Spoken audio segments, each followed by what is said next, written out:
Hi, welcome back to my views and news. Two news stories. First one is from Wolkait. Wolkait, Humara Sag, the administrator, spoke yesterday. He responded to Minister of Defense Abraham Bale's post. Abraham Bale, 2 to 3 days ago, congratulated Tagarians on Ascenda Festival, and there he spoke uh, about how to resolve, how the dispute, the deadlock over Volkai, Thumara Sagade, Quorum, Alamata is going to be resolved.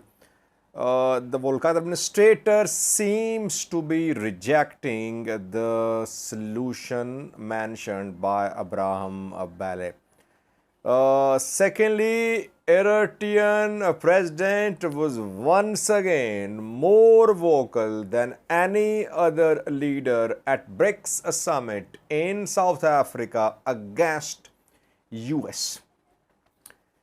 Interestingly, I have a few clips for you. Eritrean President was seen in a talk with the Venezuelan foreign minister. It was on the sidelines of the summit, and Isaias Afwerki's speech at the summit too, a clip for you.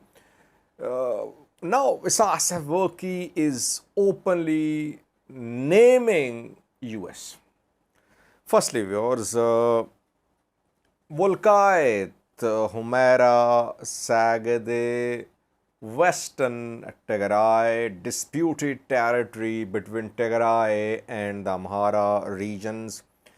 Minister of Defense Abraham Bale, who is a Tigrayan, a pro-prosperity party Tigrayan, 2 days ago posted a message on his Facebook account, and he said that all illegal entities, armed groups, will not be allowed to operate in the two zones, Wolkait, Quorum, Alamata, Raya, and referendum will be held to determine the future status of these zones. Refugees will return to. We were waiting for response from Wolkait's side. Colonel Damaik Zadu and Ashate Damleo are two top officials in Wolkait. Ashate Damleo is administrator. Colonel Damaik Zadu is in charge of security and deputy head. He is the one who is leading militias there.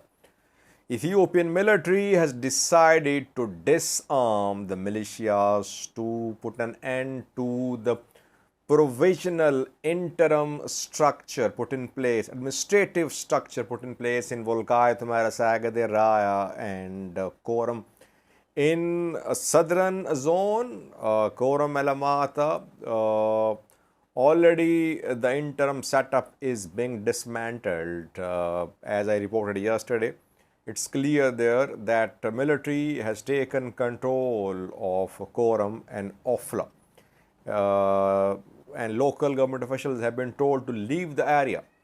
Things are different in Wolkait, Humera, Sagade, where administrator is completely rejecting what Abraham Bale said. Ashate Damleo talked to a news outlet yesterday, and he said that minister's statement was biased towards one region. So it means he rejected Abraham Bale's statement. Secondly, he said, we have no structure to dismantle. We have no weapons to surrender. Very interesting point made by the administrator. Obviously, there is a structure, there is temporary administrative setup in Wolkait, but I think Ashate is basically saying that we are part of the people. We're from this area. We are here. We aren't going to leave. And secondly,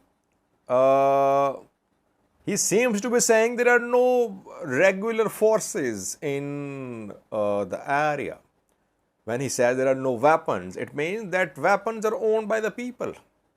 Like people in other parts of Amhara region, they own weapons. They have weapons in their possession. So no regular forces are operating here, according to Ashate Damlo. It means basically he is rejecting disarmament and dismantling of local administrative structure.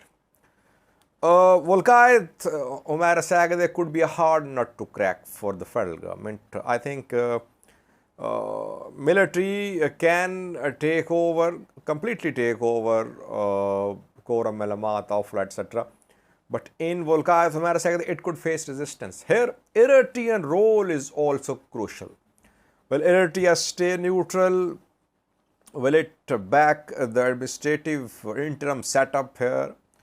What about Fano fighters? Do they have reach to hit the areas like Wolkait, Tumara, Sagade? Because they are also fighting on multiple fronts. On some front, they are fighting for survival. It will be difficult for them to launch some major attacks towards Wolkait. So, but again, Ethiopian military will face more resistance in Wolkait, Tumara, Sagade than in Raya and Koram. That is what seems to be the case. Let's see what happens. Ashate Damlo is still there. Colonel Damak Zadu is still there in Wolkait. They are not withdrawing from the disputed territory. Secondly, viewers, Eritrean President perhaps was the most vocal leader against the US at BRICS summit once again. BRICS summit held in South Africa. There Isaias Afwerki spoke unequivocally. He lashed out at the US. He is now naming US.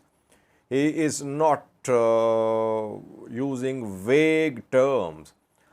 I remember when he visited China a few weeks ago, he talked about the need for a new world order. He did not name US back then. In Russia too, at Russia Africa summit, he criticized unipolar world order, but he did not use US name. But in South Africa, delivering a speech, he unequivocally slammed US. He said the new world order in place for a century is US exceptionalism, Pax Americana. US US and its allies are imposing a world order which is not inclusive. This world order is a hindrance to the progress of humanity. People are suffering. Conflicts are being promoted. He mentioned Russia, Ukraine war too. He said that US and its allies are fueling this conflict.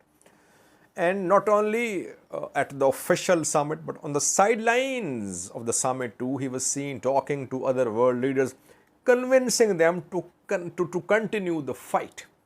He was talking to Venezuelan foreign minister, I have a clip for you, and he was saying, we should continue the fight. This is the forum, this is the time to mobilize the international community, to mobilize the world, other countries of the world. Venezuela is also at odds with the US for years, but he was telling Venezuelan foreign minister that we should fight together on the sidelines of the summit. So again, he spoke like he speaks, but he is becoming more vocal, more critical of the US. Secondly, Eritrean opposition groups tried to protest in South Africa against Isaias Afwerki. Eritrean Solidarity in South Africa is the name of the group, which submitted an application to South African government to seek permission to protest. Permission was not granted. Whatever the reason was, but permission was not granted to Eritreans living in South Africa to protest against Isaias Afwerki visit. The Eritrean Solidarity in South Africa organization, in its letter returned to South African government, said that it was deplorable that Isaias Afwerki had been allowed to attend the BRICS summit. The organization requested the South African government that the government must not allow Isaias Afwerki to be in South Africa, as allegedly he is involved in grave human rights violations since 1993. Then this organization wrote a letter to South African president, which was received by South African government, but the Eritreans were not allowed to protest in South Africa.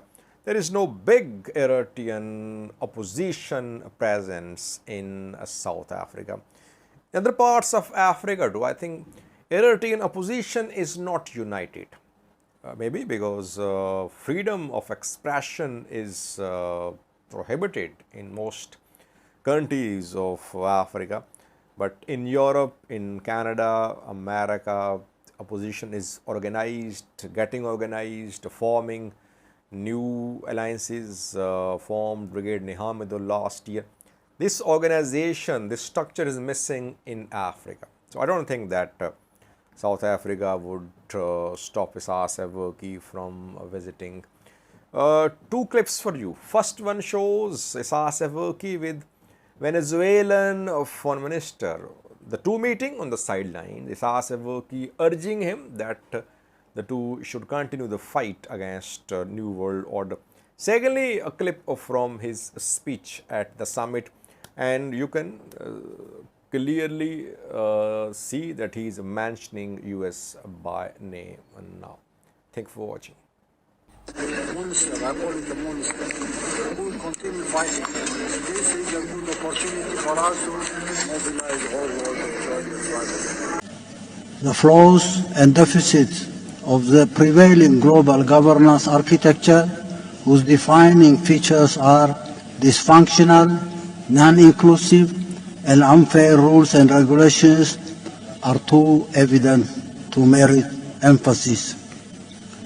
U.S. exceptionalism, or Pax Americana, has unleashed malaise that have gravely impaired global progress for almost a century now.